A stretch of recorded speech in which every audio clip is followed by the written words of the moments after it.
Hari ini, marilah kita berkongsi firman Tuhan yang bertajuk Tuhan yang saya kasihi. Melalui tajuk ini, marilah menerima rahmat daripadanya. Tuhan sangat mengasihi kita. Kerana Dia mengasihi kita, Dia meninggalkan kemuliaan syurgawi dan badan rohaninya yang mulia, serta datang jauh ke bumi ini dalam baju pendosa. Sekarang Dia tinggal di antara kita. Ada seorang yang mengasihi Anda dan saya. Dia menderita untuk kita. Dia disesat untuk kita. Dia menahan semua jenis penghinaan dan dipersendakan. Ini kerana Dia mengasihi kita. Dia menderitai hukuman penyaliban demi memikul dosa kita, kerana Dia mengasihi kita. Kita semua mengasihi Tuhan Bapa dan Tuhan Ibu. Kita berkata, saya mengasihi Tuhan, saya mengasihi Tuhan. Namun, adakah kita benar-benar mengasihi Dia? Mesti ada masanya untuk bertanya kepada diri sendiri tentang soalan itu. Satu haruman Sion tiba. Dalam haruman Sion, dia berkata, saya sangka saya mengasihi Tuhan, tetapi adakah saya benar-benar mengasihi Dia? Dia tekun datang ke gereja, berdoa sekuatnya, dan menyangka bahawa dia selalu mengingati Tuhan di tempat kerjanya. Namun, apabila dia memikirkannya secara teliti, dia sedar bahawa dia hidup tanpa mengasihi Tuhan, katanya, dan dia menghantar sebuah cerita. Ini ialah cerita yang disebut dalam haruman Sion. Ada satu acara kuis di England. Salah satu daripada kuisnya ialah, apakah cara terpantas untuk pergi ke Paris di Perancis dari London di England?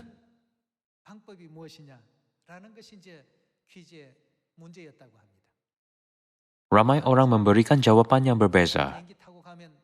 Cara terpantas ialah menaiki kapal terbang, atau cara terpantas ialah menaiki feri. Namun, jawapannya bukan kaedah atau cara fizikal. Jalan pintas terpantas adalah pergi ke sana dengan seseorang yang Anda kasihi. Jika Anda pergi dengan seseorang yang Anda kasihi, rasanya singkat, walaupun Anda pergi dengan menaiki pedati yang sangat perlahan, bukan?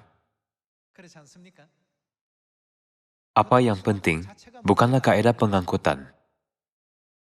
Kalau begitu, sambil berjalan ke arah kerajaan syurga sekarang, adakah kita gembira setiap hari? Dan adakah kita berfikir, mengapakah jalan ke syurga rasanya sangat pendek?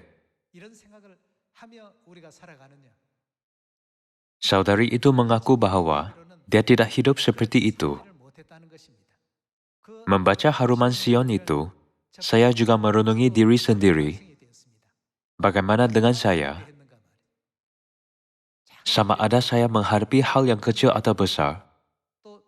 Setiap kali saya mendengar hal-hal yang berlaku di seluruh dunia, adakah saya berasa bahawa jalan ke syurga adalah pendek?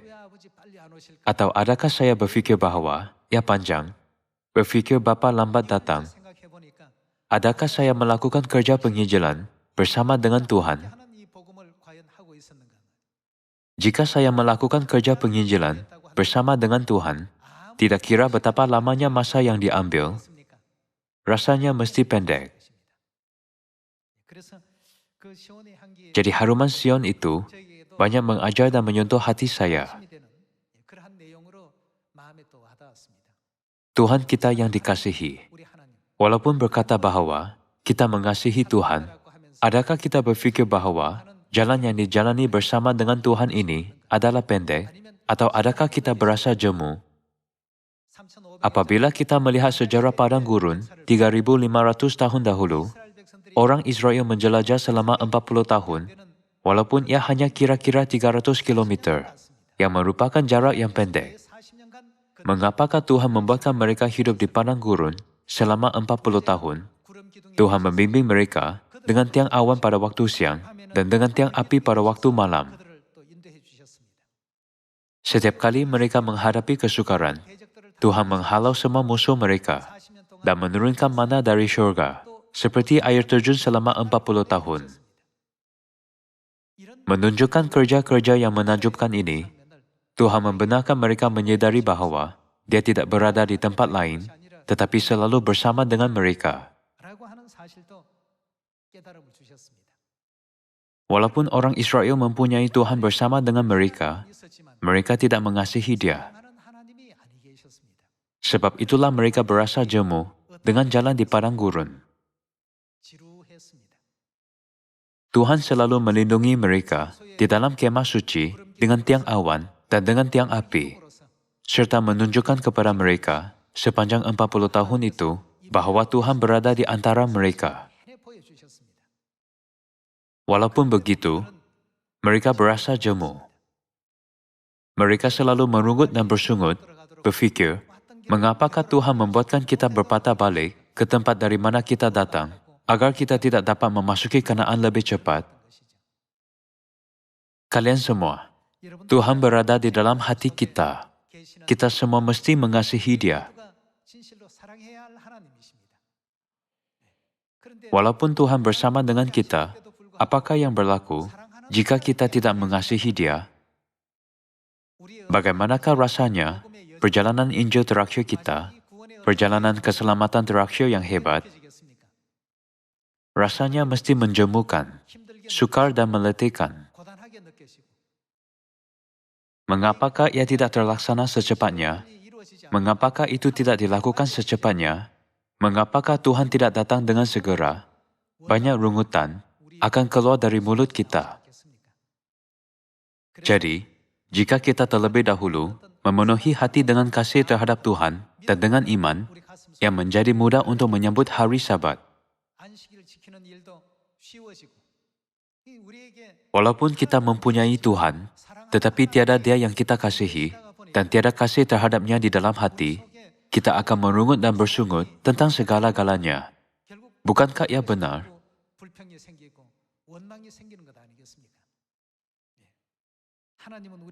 Tuhan mengasihi kita, bahkan sampai ke tahap maut.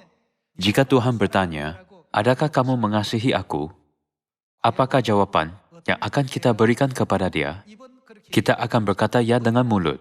Di kepala, kita pasti akan berkata, Tuhan, saya mengasihi kamu. Namun, memandangkan tiada kasih terhadap Tuhan di hati, jalan itu rasanya sangat panjang, menjemukan dan sukar. Kegirangan dan kegembiraan lenyap.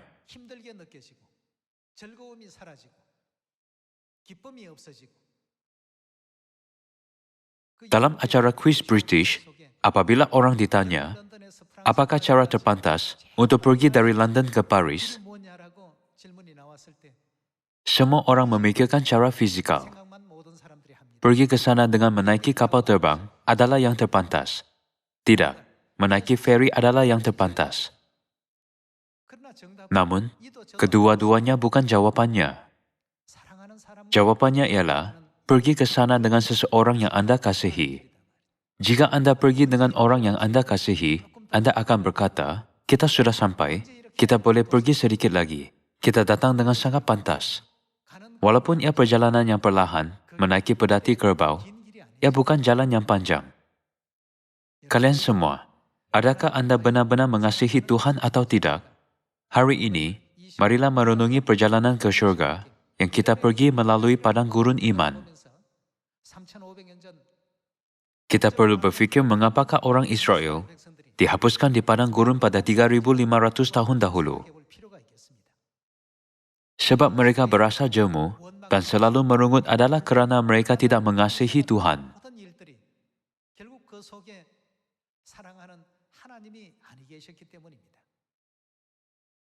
Saya banyak berfikir sambil membaca haruman Sion itu. Saya berfikir tentang diri sendiri, semua jalan Injil yang saya jalani, dan kerajaan syurga abadi yang harus kita jalani mulai sekarang. Saya tertanya-tanya, sama ada saya melakukan kerja penginjilan ini sambil mengasihi Tuhan, atau sama ada saya berjalan ke arah malamat yang datang dari kehendak dan ketamakan saya atau tidak. Cara yang lebih pantas daripada kapal terbang atau ferry adalah pergi dengan seseorang yang Anda kasihi. Jalan kita mesti menjadi jalan seperti itu. Kemudian, ia benar-benar akan menjadi jalan yang indah bersama dengan Tuhan. Betul? Jika kita mahu pergi ke syurga, kita mesti menjalani jalan seperti ini. Orang seperti Yosua dan Kaleb mempunyai iman seperti ini. Mereka mengasihi Tuhan. Sebab itulah mereka tidak berasa jemu, walaupun mereka berada di padang gurun. Andaikan Anda mahu pergi ke Pulau Jeju, tetapi seseorang yang Anda kasihi berkata, "Saya mahu pergi ke Lotte World di Seoul, lebih daripada Pulau Jeju." Apakah yang akan Anda lakukan? Tidak, kita akan pergi ke Pulau Jeju, kerana itu tempat yang saya mahu pergi. Adakah Anda akan berkata begitu? Jika Anda menegaskannya, itu bukannya kasih. Jika Anda mengasihi orang itu, Anda akan berala dalam segala-galanya. Anda akan mengorbankan diri sendiri. Walaupun begitu, Anda akan berasa gembira dan sukacita. Sama juga, kita menemani Tuhan haruslah sesuatu yang indah. Setiap pagi, orang Israel dapat melihat bahawa Tuhan wujud. Sebaik sahaja mereka membuka mata di padang gurun pada 3.500 tahun dahulu. Memandangkan tiang awan atau tiang api selalu berada di sana, setiap kali mereka melihat kemah suci. Semua orang dapat melihat kehadiran Tuhan. Tuhan berada di sana, tetapi tiada kasih terhadapnya di dalam hati mereka. Tiada Tuhan yang mereka kasihi. Walaupun dia berada di sana, tiada Tuhan yang mereka kasihi. Jadi mereka merungut dan bersungguh selama 40 tahun, menyembah berhala, serta melakukan semua jenis perkara yang Tuhan benci di padang gurun. Kita telah memasuki padang gurun iman, dan sekarang kita berkawat ke arah kerajaan syurga. Hari ini, jika Anda berfikir, mengapakah Tuhan tidak datang lebih cepat, ia menjemukan. Anda mesti memeriksa diri sendiri, sama ada Anda mengasihi Tuhan atau tidak. Kita perlu berfikir, sama ada kita berjalan bersama dengan Tuhan, seindahnya sekarang. Kita tidak akan berasa jemu semasa berjalan bersama dengan Tuhan. Kita tidak akan berasa jemu semasa berbuat dengan Tuhan. Berdoa adalah berbuat dengan Tuhan. Ya, masa yang indah, bukan? Bapa, hari ini hal begini berlaku. Ada banyak perkara yang sukar diselesaikan dengan kekuatan saya sendiri, walaupun saya telah mencuba segala-galanya. Tolonglah saya. Jika kita berdoa dengan minda yang sungguh mengasihi Tuhan, jika kita tekun menginjil dengan minda yang mengasihinya, jika kita beribadah dan mempelajari firman Tuhan dengan minda yang mengasihinya, adakah terdapat sesuatu yang menjemukan? Andaikan seseorang yang Anda kasihi menghantar surat kepada Anda, tidakkah Anda berasa gembira apabila Anda menerima surat? Anda akan membaca dari mula sampai akhir, walaupun ia mempunyai 10 atau 20 muka surat. Anda akan berfikir, sudah habis, mungkin dia menulis sesuatu lagi di belakang dan melihat muka surat belakang. Betul? Hari ini, kita mesti berfikir secara serius sama ada kita menghormati Tuhan dengan kasih di dalam kita atau tidak. Adakah kita melihat Tuhan dengan minda yang mengasihinya? Adakah kita menjalani jalan iman dengan minda itu? Jika ya, jalan ke syurga tidak akan menjemukan. Masa menginjil tidak akan menjemukan. Mengapa? Ini kerana Tuhan yang kita kasihi memerintahkan kita untuk melakukannya. Betul? Seorang istri meminta suaminya untuk melakukan sesuatu untuknya. Sayang, dalam perjalanan pulang, bolehkah kamu belikan saya kek sedap yang dibuat pada hari ini? Apabila suami hampir tiba di rumah, Dia teringat apa yang istrinya yang dikasihi katakan. Adakah terdapat suami yang akan hanya pulang ke rumah? Jika ya, itu masalah yang serius. Jika dia mengasihi istrinya, dia pasti akan berpatah balik. Jika Anda lupa sama sekali, Anda mungkin hanya pulang ke rumah. Tetapi jika Anda ingat, Anda tidak akan hanya pulang ke rumah. Anda akan berpatah balik. Walaupun Anda berasa sedikit letih kerana bekerja, Anda mahu melakukan apa yang istri Anda mahukan. Tuhan yang kita kasihi meminta kita untuk memberitakan Injil ini di Samaria dan ke penghujung bumi. Ini ialah permintaan kudus kasih Tuhan, bukan? Memandangkan kita telah menerima permintaan ini, kita harus melakukan kerja ini. Adakah terdapat sesiapa yang berfikir, cuaca panas, jadi haruskah saya benar-benar melakukan ini? Ya hujan, haruskah saya menjalankan perintah pada hari ini? Apabila kita berfikir tentang mengapakah kita tidak melakukan ini, kita tertanya-tanya, sama ada kita benar-benar mengasihi Tuhan atau tidak? Adakah kita mempunyai minda kasih? Atau adakah kita hanya berkata, Tuhan, saya mengasihi kamu, saya mengasihi kamu. Dia disesat dan dicederakan sebagai ganti kita. Kita mesti berfikir tentang hakikat bahwa Bapa dan Ibu Syurgawi sanggup pergi ke tempat di mana kita harus mati kerana dosa kita.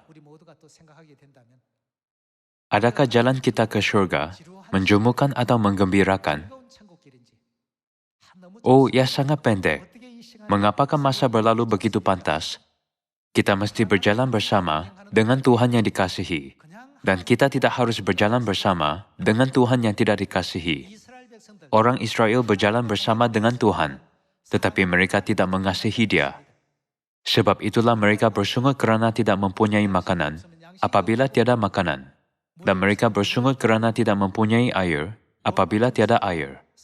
Mereka memenuhi 40 tahun dengan sungutan. Melihat zaman itu, marilah kita merenungi diri sekali lagi. Jika kita menjalani sesuatu jalan dengan seseorang yang kita kasihi, rasanya singkat tidak kira betapa panjangnya jalan itu. Jalan kita yang dijalani bersama dengan Tuhan, mestilah jalan yang mana kita boleh berkata, kita sudah di sini, kita sudah sampai, saya boleh pergi sedikit lagi. Jadi pada hari ini, marilah melihat firman Tuhan di dalam buku Yohanes bab 21. Buku Yohanes bab 21, ayat 15. Sesudah sarapan, Yesus berkata kepada Simon Petrus, Simon anak Yohanes, apakah engkau mengasihi aku lebih daripada mereka ini? Jawab Petrus kepadanya, benar Tuhan, engkau tahu bahwa aku mengasihi engkau. Firman ini adalah sangat penting. Yesus memberikan firman ini kepada Petrus apabila dia muncul selepas kebangkitannya. Yesus muncul kepada Petrus yang menafikan dia sebanyak 3 kali dan bertanya kepadanya, sebanyak 3 kali juga sama ada dia mengasihinya. Adakah kamu mengasihi aku? Ya Tuhan, kamu tahu fikiranku, imanku dan hatiku lebih daripada orang lain, bukan? Engkau tahu bahwa aku mengasihi engkau. Kata Yesus kepadanya, gembalakanlah domba-dombaku. Kata Yesus pula kepadanya untuk kedua kalinya, Simon anak Yohanes, apakah engkau mengasihi aku? Jawab Petrus kepadanya, benar Tuhan, engkau tahu bahwa aku mengasihi engkau. Kata Yesus kepadanya, gembalakanlah domba-dombaku. Kata Yesus kepadanya untuk ketiga kalinya, Simon anak Yohanes, apakah engkau mengasihi aku? Maka sedih hati Petrus, karena Yesus berkata untuk ketiga kalinya, apakah engkau mengasihi aku? Dan ia berkata kepadanya, Tuhan, engkau tahu segala sesuatu. Engkau tahu bahwa aku mengasihi engkau. Kata Yesus kepadanya, gembalakanlah domba-dombaku. Andaikan seseorang yang Anda kasihi meminta Anda untuk menjaga anjing atau kucing peliharaannya semasa dia pergi melancong. Dia menjelaskan kepada Anda apa yang anjing atau kucingnya suka dan apakah tabiatnya. Jika ia anjing atau kucing peliharaan yang dikasihi seseorang yang Anda kasihi, adakah Anda akan memukulnya atau memarahinya memegang kayu, hanya kerana ia melakukan apa yang Anda tidak suka, Anda tidak akan melakukan itu. Di sini juga, Yesus bertanya kepada Petrus 3 kali sebelum dia pergi, "Adakah kamu mengasihi aku? Jika kamu mengasihi aku, gembalakanlah domba-dombaku."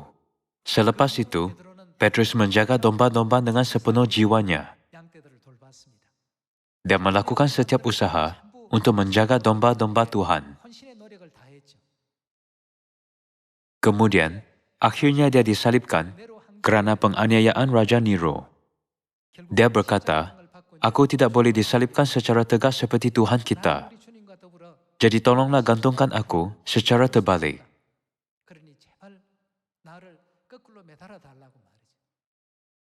Dia menunjukkan kasihnya yang ekstrim terhadap Yesus sebagai syahid. Apabila kita memikirkan Petrus yang berkata, "Aku tidak boleh disalibkan secara tegas seperti Yesus," menegaskan bahawa dia tidak layak disalibkan seperti itu kerana dia ialah pendosa, dan merayu untuk menggantungkan dia secara terbalik dan mati seperti yang diminta.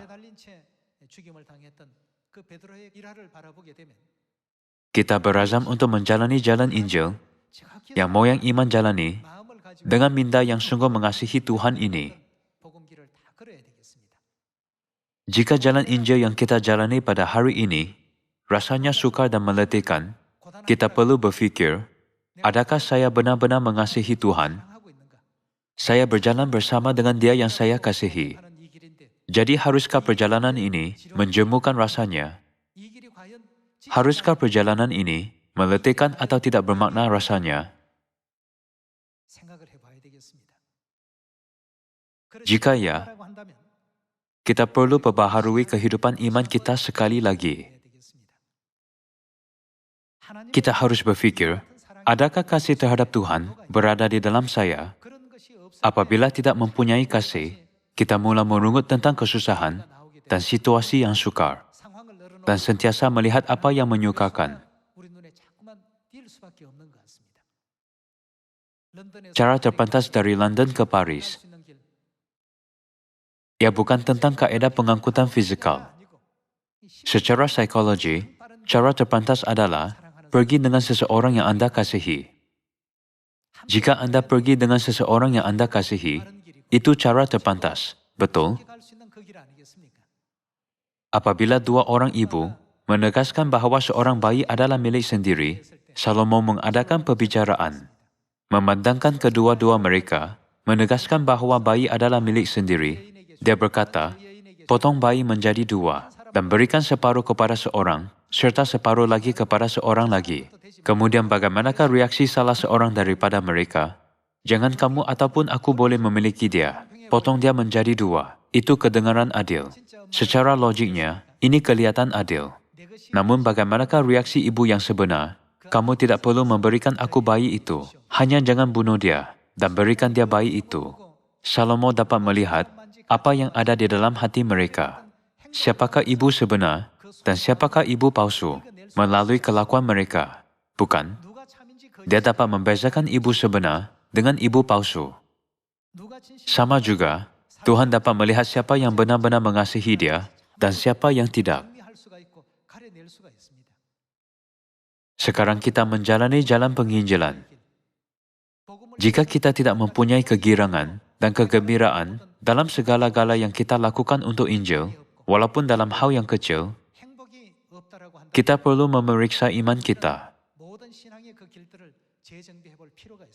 Adakah saya kehabisan minyak iman? Haruskah saya mengisi semula? Selepas Yesus dibangkitkan, dia bertemu dengan Petrus buat kali terakhir dan bertanya kepadanya sebanyak 3 kali, "Adakah kamu mengasihi aku?" "Ya Tuhan." "Adakah kamu mengasihi aku?" "Ya Tuhan." "Adakah kamu mengasihi aku?" "Tuhan, kamu tahu apa yang berada di dalam hati aku, lebih daripada diri aku. Aku mengasihi kamu, Tuhan. Kalau begitu, gembalakanlah domba-dombaku." Kalian semua, jika kita benar-benar mengasihi Tuhan, kita semua mesti gembira untuk melakukan apa yang Dia minta kita lakukan. Betul? Marilah menjalankan permintaannya untuk hidup kita yang seterusnya dengan kasih untuk bapa dan ibu. Apabila Anda membaca Alkitab, coba baca setiap muka surat. Berfikir, ini surat yang dihantar oleh Tuhan yang saya kasihi. Ini surat daripada Dia yang saya kasihi. Janganlah memahami hanya dengan fikiran, tetapi cuba menerimanya jauh di hati kita. Kita tidak harus memutarbalikan bahkan satu perkara pun, atau menambahkan atau mengurangkan sesuatu dari firman-Nya. Tuhan menuliskan firman ini untuk orang yang mengasihi Dia dan untuk masa depan mereka, bukan? Marilah melihat buku 1 Korintus bab 2. Dalam bab 2 ayat 8 tertulis, tidak ada dari penguasa dunia ini yang mengenalnya, sebab kalau sekiranya mereka mengenalnya, mereka tidak menyalibkan Tuhan yang mulia. Tetapi seperti ada tertulis, apa yang tidak pernah dilihat oleh mata, dan tidak pernah didengar oleh telinga, dan yang tidak pernah timbul di dalam hati manusia, semua yang disediakan Tuhan untuk mereka yang mengasihi Dia.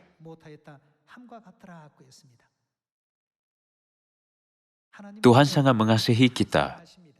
Tuhan cukup banyak mengasihi kita, sehingga meninggalkan takhta syurgawi mulianya di belakang. Tuhan menghargai kita, bahkan sampai tahap maut pun. Tuhan mengasihi kita dengan lebih banyak daripada sesiapa pun di dunia. Dan memahami walaupun apabila kita tidak matang, berkata, Dia berbuat seperti itu mungkin kerana sebab ini. Dia berkelakuan seperti itu mungkin kerana sebab itu. Tuhanlah yang paling banyak memahami, menenangkan hati, dan menghargai kita. Dunia yang Tuhan sediakan untuk kita, yaitu anak-anak tersayangnya, ialah dunia yang tidak pernah dilihat oleh mata. Ya dunia yang tidak pernah didengar oleh telinga, dan tidak dapat dibayangkan atau tidak pernah timbul di hati manusia.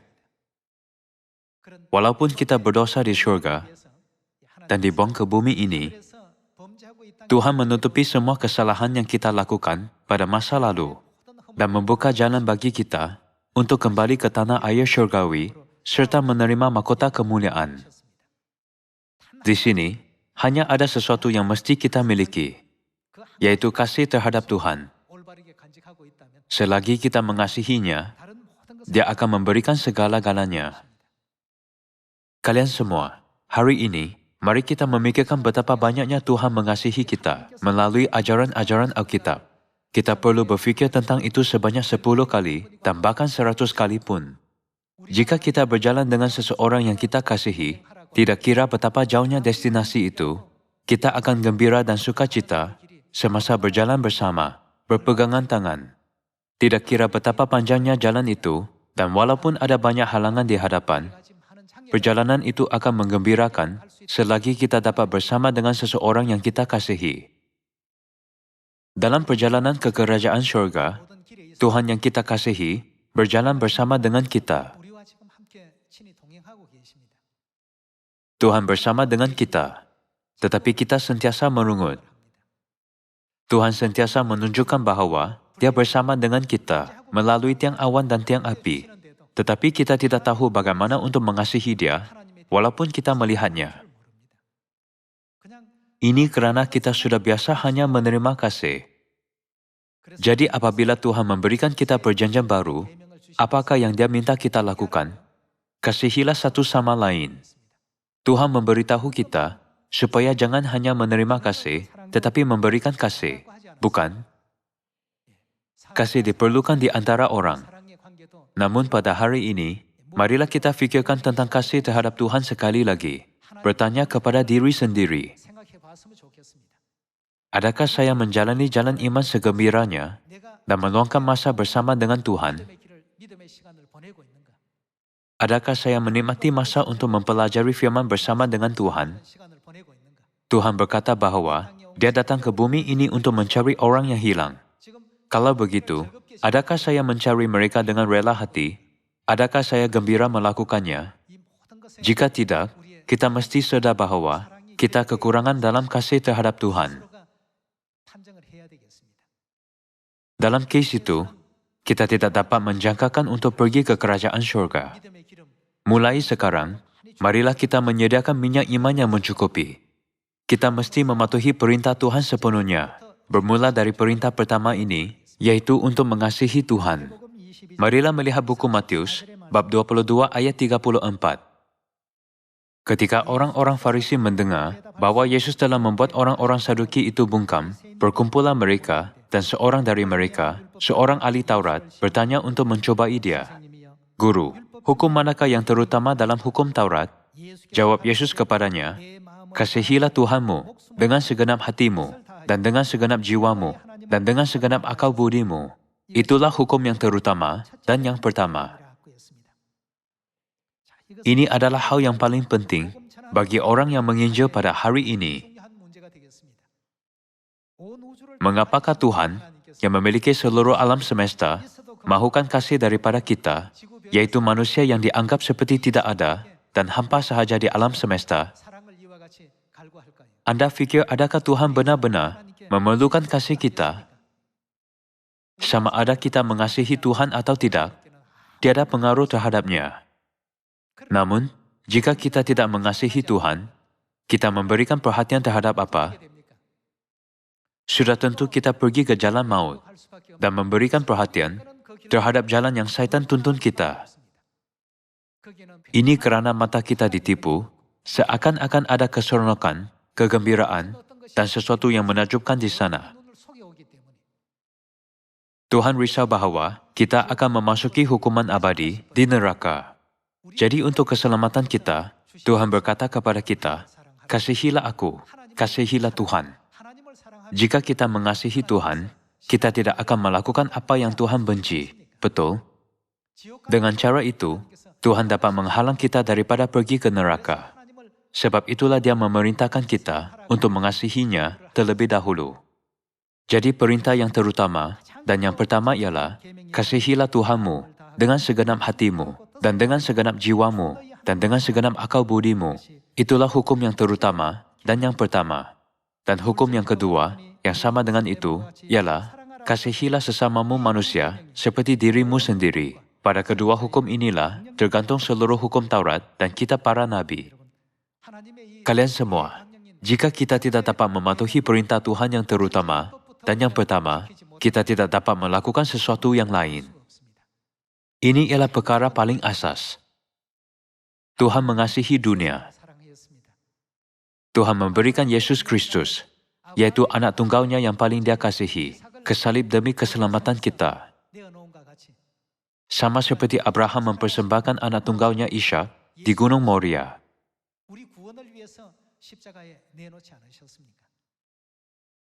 Memikirkan hal ini sekali lagi, saya berharap bahawa kita akan menerima sambutan hangat di kerajaan syurga, memahami kehendak besar Tuhan dalam perintah, kasihilah Tuhan.